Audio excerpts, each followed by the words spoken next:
morning. Thank you for joining us today. My name is Lindsay Broadhead, and I'm Senior Vice President of Communications and Public Affairs at the Toronto Region Board of Trade. I've had the great pleasure of being part of the team representing the more than 11,000 members of the Toronto Region Board of Trade and serving as a voice for our region's business community. Our role is to serve as a catalyst for change and listen to our members to ensure the Toronto region continues to grow as one of the most competitive and sought-after business regions in the world. When restrictions have eased, we've seen that we have the right ingredients in place for a strong economic recovery. The data shows us that. Businesses are becoming more confident that we are past the need to rely on restrictive measures like lockdowns to manage the virus. There are many reasons for optimism when looking forward. To realize the full opportunity, we must, where it is safe to do so, remove restrictions that are no longer needed. That's why today I join my friends from the Global Business Travel Association, American Express Global Business Travel, and Destination Toronto to call on the federal government to help revise its travel policies so that Toronto's tourism sector can get back on its feet. Travel and tourism are massive economic drivers in our province, and many businesses in Toronto and across the country depend on international travelers, particularly business travelers. Many countries have recognized the time to remove COVID-19 restrictions for fully vaccinated travelers. To set the stage for a complete recovery, Canada needs to join jurisdictions like the United Kingdom and Switzerland in removing restrictions that are no longer needed. We've now reached a point in the pandemic where we need to reestablish our position as a welcoming place for visitors. We are one of the most vaccinated places in the world and boast a business community that is agile and adept at responding to various changing circumstances on the ground. We are ready for this moment. We're calling on the federal government to remove the pre-departure rapid antigen test to fully vaccinated travelers, no later than April 1st, when the regulations are set to be updated. Since the beginning of the pandemic, Canadians, and Torontonians in particular, have been steadfast in their support for common sense government measures. We've all rolled up our sleeves to get vaccinated to protect ourselves, our loved ones, our workplaces, and our communities. The time has now come to reward those who have made many sacrifices to get where we are today. Toronto's regional workforce has proven to be resilient and adaptive and continue to perform through the hardships of the pandemic. We're confident we can emerge from this with a vibrant and thriving regional economy, but we need government to do their part as well. Today, that means moving quickly to open our country and our city back up to travel. With that, I'll hand you over to Nancy Tudarash from the Global Business Travel Association. Great, thank you so much, Lindsay. And I'd like to thank all of you today, all of our participants in today's event. A very special thank you as well goes to the Canadian Travel and Tourism Roundtable for their leadership and on this particular issue and for facilitating our exchange today. In 2019, business travel in Canada contributed over $40 billion annually towards our Canadian economy. It supported over 600,000 jobs. And as most of you know, this growth came to a startling halt in 2020 when the pandemic hit here in Canada in ways that many of us could never have imagined. We followed the government's advice, put our entire industry into a dormant state. We understood that we were making the sacrifice to protect our families, our neighbors, and our communities. But despite the devastating impacts on the sector in Toronto, in our country, and beyond, we knew we were doing what was right and what was needed at the time. The industry found creative tools to ensure the safety of travelers while also upholding Canada's reputation as a business travel destination. The entire travel ecosystem and companies alike made sure that we took the necessary steps to be ready when reopening came along. But now, Almost 2 years later, almost 2 years to the very day, while entire segments of the economy have successfully reopened, we've seen little to no progress for the travel and tourism industry. We are still struggling. The current travel measures in place are a barrier to travel. These measures simply do not permit flexibility or schedule changes. They add tremendous uncertainty. They hurt corporate productivity, create financial burdens for businesses looking to send their employees into Canada or returning back into Canada. As long as these measures are maintained, our forecast estimates that business travel in Canada, subject of course to further lifting of travel rules, will not recover to pre-pandemic levels until 2024. It's time to remove the pre-departure test for fully vaccinated travelers. Business needs certainty, and business travelers need a clear and unburdened path forward. Business can and should be viable in our country, and business travel is a critical tool to help us get there. The time to act is now. With that, it's my pleasure to turn over the podium to Patrick Doyle, Vice President and General Manager at American Express Global Business Travel.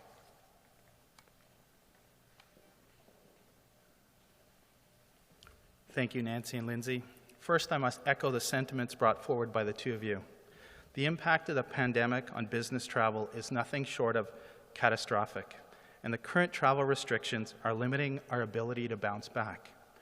We saw some progress with the removal of the pre-departure PCR test requirement. The switch to antigen testing has not had an impact on business travel bookings. In 2022, there's no scientific reason that justifies travel being singled out as the only activity requiring testing. The COVID-19 pandemic and resulting economic crisis have made for an incredibly challenging business environment. Toronto is an international hub and world-class destination for big conferences, meetings, and events. Big conferences and events fuel the local economy and support the tourism in the city. Toronto is currently being overlooked for international events and conferences by organizers because of the indecisiveness around what could happen in the city, and future events are being planned elsewhere. As for example, in the last 2 years, more than 400 big conferences and events have been canceled in Toronto. This represents billions in losses for hotels, restaurants, and other segments of the tourism industry. And without these events, business travelers are just not coming to Canada. While rapid antigen tests are less expensive and more accessible, they pose a cost to travelers and promote a degree of uncertainty. Large conferences and events want to have their confidence that business travelers will be able to come to Canada. The current restrictions do not provide that certainty. The pandemic, vaccination status, and available science has changed. So too should the response and measures to keep Canadians safe while allowing travel and tourism to reopen. As we enter this new phase of the pandemic, we are calling on the federal government to lift the remaining travel restrictions and reopen Canada to the world. The time is now. I will now like to turn things over to Andrew Weir, the Executive Vice President of Destination Toronto. Good morning. We have seen the immense impact of the visitor economy on our destination. We see it when it's not there. We did a study in 2019 that showed over $10 billion in economic activity generated by visitor spending in our city every year. But we see it when it's not there because in the first year of the pandemic, $8 billion of that $10 billion didn't materialize. Those people didn't come here, they didn't spend in our businesses across the destination. In the second year of the pandemic, over $5 billion in unrealized economic activity. So we've seen the impact when it's not there, but we have seen the impact when it is there. When our visitor economy is running at full speed, that's over $10 billion in economic activity every year. And tourism is an export sector. That's money that didn't start the day in our economy, but it ends the day in our economy, circulating around supporting jobs, businesses, and communities. Toronto has a highly diversified visitor economy, and that's a good thing. We are equally dependent on leisure travel and business travel. We are dependent on domestic travel and international, and that's a good position to be in. We can all think of destinations that are only dependent on one segment or another. The downside, of course, is when you have a highly diversified visitor economy, you need all segments to be running at full speed. If we want to get back to that $10 billion in economic activity, we need to get leisure travel back and business travel back. We need to get domestic travel and international travel back. And so far, when we have seen little glimpses of recovery over the past 2 years, it's been domestic and it's been leisure. So the international side is missing, and the business travel side in particular has been missing. It's been an enormous challenge, and it's why cities like Toronto and urban destinations across North America have lagged behind other types of destinations in the recovery. Business travel is very much at the heart of what we are as a destination. It is a driver of the economy, and as some of my colleagues here this morning have said, it simply hasn't even begun to return yet. The components and the elements of our destination that made Toronto such a successful business travel destination in 2018 and 2019 are largely still in place. The immensity of our tech sector, of all the different economic sectors. Our airport was once again yesterday ranked #1 large airport in North America. The ingredients are there. What we need now is the removal of barriers that are impeding the return to health and the return to growth. And my colleagues have described what many of those are. But the opportunity for success is there. It's in front of us. And I think, as long as we are purposeful and strategic, working industry alongside with government, we do have the opportunity to return to that full force of what we've seen the visitor economy can do. I think it's important also to hear what this means at an individual business level. There are a lot of businesses across the community. We can think about hotels and, of course, here in the Metro Toronto Convention Centre, attractions and restaurants. But there are some businesses, when you think about the global meetings industry in particular, businesses like audiovisual companies that simply haven't, the customers just haven't been here. The events, the meetings, the demand hasn't been here. And it's had an enormous impact on our economy and in particular on some businesses. So I'd now like to introduce my colleague David Campbell, who is Managing Director of Encore Global in Canada, to share his perspective on what this has meant on his business.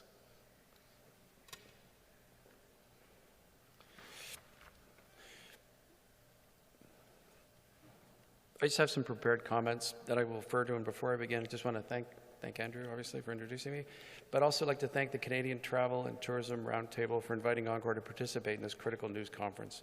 For those of you who are not familiar with Encore Global Events Canada, we are a group that executes thousands and thousands of events in Canada and worldwide. We, in fact, are the largest in Canada and throughout the world. So many of the significant events and conferences that Torontonians are accustomed to seeing, such as concerts, award shows, performances, and especially business events that happen actually in a great place like the Metro Toronto Convention Centre, for example, were virtually non-existent over the past 2 years. Our business, like so many, was decimated by the COVID-19 pandemic. Due to the nature of our business, where meeting face-to-face is critical to our success and our volume, we were unable to pivot all of our work to virtual events. This resulted in our business essentially being reduced almost nothing. Before the pandemic, a significant portion of our business, particularly here in Toronto, was driven by corporate and association travelers. These are customers meeting in Toronto for big events, big conferences, who typically meet in large hotels and convention centers throughout the city. These events are successful because of people visiting from outside of Toronto. When people stop visiting, obviously these events stopped as well. And you've heard from my colleagues describe some of the details surrounding that. For us, in our company, this meant multiple waves of layoffs and shutting down of our facilities. As we enter a new phase of the pandemic, one defined by low rates of hospitalization and mass vaccination, we would expect that this type of business would have started to return faster. But sadly, that's really not been the case so far. While the world is opening up around us, what is not reopening fast enough is business and association travel, as I described. My colleagues who already presented are steadfast in their request and asking the government to remove the remaining travel restrictions so that businesses that relied on these travelers can rebuild. You must all understand that these large groups, as you've heard before already from some of my colleagues, drive so much investment in the local economy, creating jobs and wealth throughout all sectors. And these events, in some cases, are also planned years in advance. So my ask here today is planning won't start until the barriers disappear and the narrative changes. We have to tell the world that we're open and ready for business. In order for a business like ours to turn around, for us to rehire all our laid-off workers, for us to begin growing again, we need the federal government to immediately lift the remaining travel restrictions, including all pre-departure testing requirements like the rapid antigen test. Please remove this constraint as quickly as possible, and we'll get back to business, because meetings mean business in Canada. And now I'd just like to turn it over to Lindsay, and thank you for that.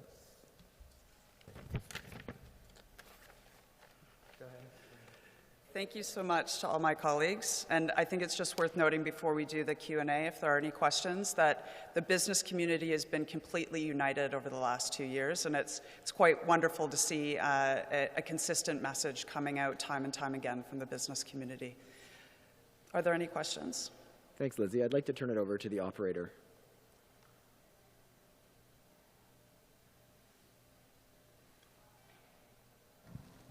Is there anyone on the line?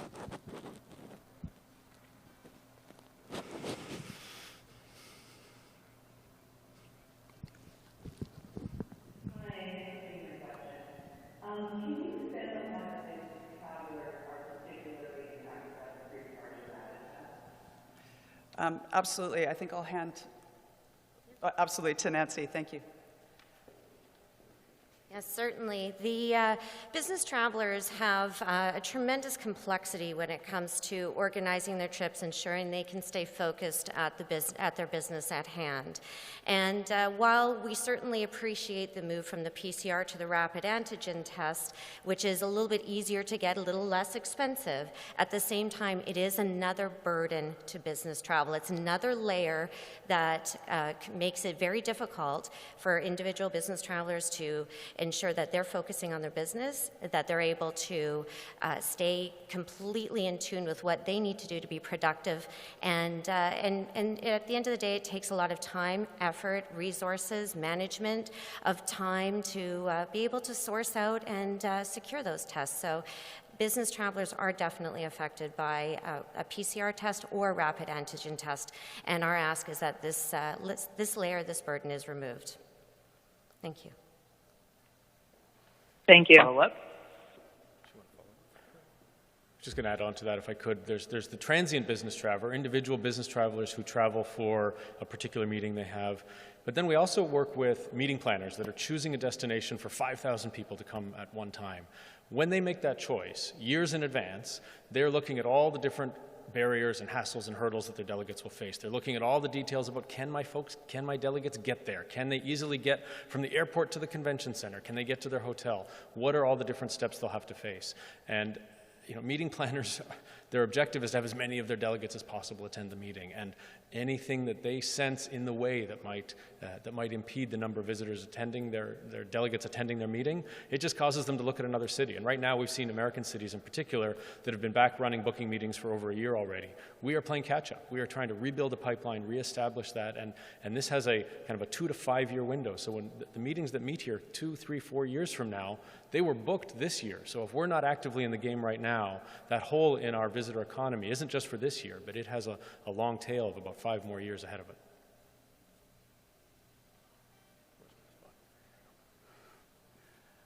Are there any other questions?